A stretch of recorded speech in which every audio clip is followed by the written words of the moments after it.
بات بھی کہی ہے۔ حضرت ابو ہریرہ فرماتے ہیں کہ نبی کریم صلی اللہ علیہ وسلم نے فرمایا کہ اگر تمہارے پینے کی چیز میں، یہاں لفظ پینے کی چیز کا ذکر ہے، یہی حکم کھانے کی چیز کا بھی ہے، اگر تمہارے پینے کی چیز میں مکھی پڑ جائے، مکھی یہی جو لوگوں میں گھومتی پھرتی رہتی ہے، یہ مکھی یقیناً گندی ہوتی ہے اور اس کے ورے بہت سے امراض ہوتے ہیں، بہت سے امراض کے جراثیم کی حامل ہوتی ہے۔ جراثیم کے الفاظ اگرچہ اس زمانے میں ایجاد ہوئے اور مکھی کے بارے میں یہ کہا جاتا ہے کہ اس کے اندر بہت سی بیماریوں کے جراثیم اور مکھی بہت سی بیماریوں کی گھر ہے، اس وجہ سے لوگ مکھی کا تو ہمیشہ مارنے کا پروگرام بناتے رہتے ہیں۔ نبی کریم صلی اللہ علیہ وسلم نے آج سے 1400 سال پہلے، جبکہ لوگوں کو جراثیم یا اس طرح کی چیزوں کے بارے میں کوئی معلومات نہیں تھی، یہ چیز اللہ تعالیٰ کی طرف سے آئی ہوئی وحی کے ذریعے سے بیان کیا۔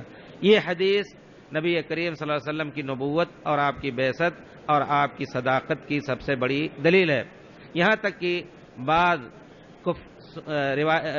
حکایات میں آتا ہے کہ یورپ کے بہت سے یہودی بھی اس حدیث کو دیکھ کر کے وہ مسلمان ہو گئے۔ کہتے ہیں کہ یہ حدیث سب سے بڑی دلیل ہے، نبی کریم صلی اللہ علیہ وسلم نے آج سے 1400 سال پہلے مکھی کے بارے میں جو بات فرمائی ہے، لوگ 1400 سال کے بعد اس علم تک پہنچے ہیں۔ اس سے معلوم ہوتا ہے کہ محمد صلی اللہ علیہ وسلم اپنی طرف سے نہیں کہتے تھے، بلکہ اللہ کی طرف سے یہ بات کہتے تھے اور وہ مسلمان بھی ہو گئے۔ حضرت ابو ہریرہ فرماتے ہیں کہ پیارے رسول صلی اللہ علیہ وسلم نے فرمایا کہ اگر کسی کے پینے کی چیز میں، شربت ہو، پانی ہو، کوئی بھی چیز ہو، اس میں مکھی پڑ جائے تو اس کو ناپاک نہیں کہا جائے گا۔ اس کا طریقہ یہ ہے کہ فلیغمس ہو، مکھی کو اس میں پورے طور پر ڈبا دے۔ غمس کہتے ہیں یا غمر کہتے ہیں کہ پانی کے اندر اس طرح ہو جائے کہ وہ پانی کے اس کا تمام جسم پانی کے اندر ہو جائے۔ آپ کو کہا جائے گا کہ غمس فی الماء، یعنی آپ کا پانی کے اندر ہو گیا، سر بھی ڈوب گیا۔ تو نبی کریم صلی اللہ علیہ وسلم نے فرمایا کہ اس کو پانی میں ڈبا دے، پھر اس کو نکال کر پھینک دے اور اس کو کھانا چاہے تو کھا لے اور پینا چاہے تو پی لے۔ یہ طبیعت کی بات ہے۔ کیوں ایسا کرنے کا حکم دیا؟ فَإِنَّ فِي أَحْدِ جَنَاحَيْهِ دَاءً وَفِي الْآخِرِ شِفَاءً، کیونکہ مکھی کے ایک پر میں علاج ہوتا ہے، شفا اللہ تعالی نے رکھی ہے، دوسرے پر میں زہر ہے، مرض ہے، دوسرے پر میں زہر ہے۔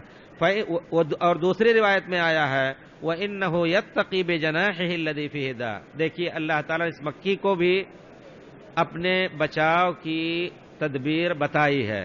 اللہ تعالیٰ رب العالمین ہے، عالم کہتے ہیں دنیا کی ہر چیز کو، چھوٹی بڑی جانور، چھوٹی بڑی چیز یا چھوٹا بڑا جانور سب عالمین میں ہے۔ اللہ تعالیٰ نے اس کو بھی سکھایا ہے، اگر وہ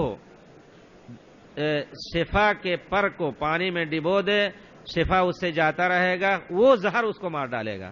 یہ بھی دیکھیے اللہ تعالیٰ کی عجیب قدرت ہے۔ زہر اور شفا دونوں مل کر کے اس کی زندگی کا دونوں سے اس کی ترکیب ہوتی ہے۔ اگر وہ شفا کی چیز پانی میں پڑ جائے تو وہ صرف زہر اس کے اندر رہ جائے گا، اس زہر سے وہ مر جائے گی۔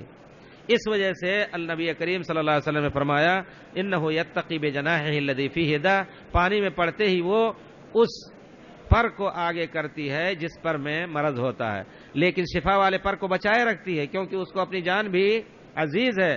اللہ رب العزت نے اس کو وحی کی ہے، اس کو الہام کیا ہے کہ اس طرح اپنی بچاؤ کرے۔ آپ ایک چیز کا اندازہ کریں، لکھنے والوں نے لکھا ہے کہ آپ خود تجربہ کریں کہ جب مکھی پڑی ہوتی ہے پانی کے اندر تو دیکھیے کہ وہ برابر دونوں پر اس کے پانی میں نہیں ہوں گے، ایک طرف وہ جھکی ہوگی ضرور۔ آپ اس چیز کا اندازہ کیجئے۔ پیارے رسول صلی اللہ علیہ وسلم کی بات واقعاتی طور پر صادق ہے، انہ یتقی بجناحہ الذی فیہ الداء۔ یہ حدیث اس سے معلوم ہوا کہ اگر مکھی پانی میں پڑ جائے یا کھانے میں پڑ جائے تو وہ پانی یا کھانا ناپاک نہیں ہوتا ہے۔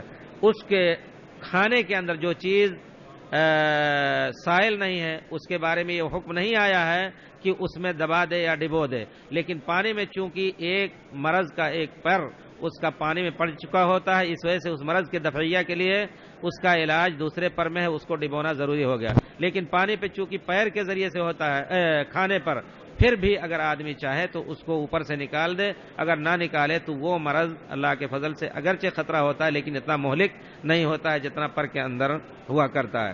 اچھا، دوسری بات یہ بھی ہے کہ آپ دیکھیں جتنے بھی زہریلے جانور یا کوئی بھی معمولی مکھی کے قسم کی مچھر مکھی یا اس طرح کے کوئی بھی جانور جو ہیں جن کے کاٹنے سے زہر پھیلتا ہے، لگتا ایسا ہے کہ اللہ رب العزت نے ان کے اندر شفا کا مادہ بھی دیا ہے۔ اس وجہ سے آپ دیکھیں گے کہ دیہاتی علاجوں میں اگر بچھو کاٹ لے کسی کو یا ڈنک مار لے تو بتاتے ہیں کہ بچھو کو پکڑ کر کے مار کر کے اس کو کوٹ کر کے اس جگہ پہ رکھ دو، وہ زہر کھینچ لیتا ہے۔ یہ بھی عجیب چیز ہے۔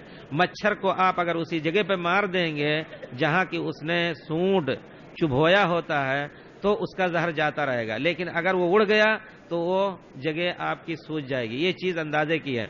تو گویا اللہ تعالیٰ نے ایک چیز یہ بھی رکھی ہے، سانپ کے اندر آپ جانتے ہیں کتنا بڑا زہر ہوتا ہے، لیکن اس کے اندر اللہ تعالیٰ نے زہر مہرہ بھی رکھا ہوتا ہے۔ ایسا علاج جس کو تریاق کہا جاتا ہے، تا تریاق ازراق آمدہ مار گزیدہ مردہ شود، اس طرح کا ہے کچھ۔ تریاق جو ہے وہ سانپ سے نکالا جاتا ہے، ایک طرف زہر ہوتا ہے ایک طرف۔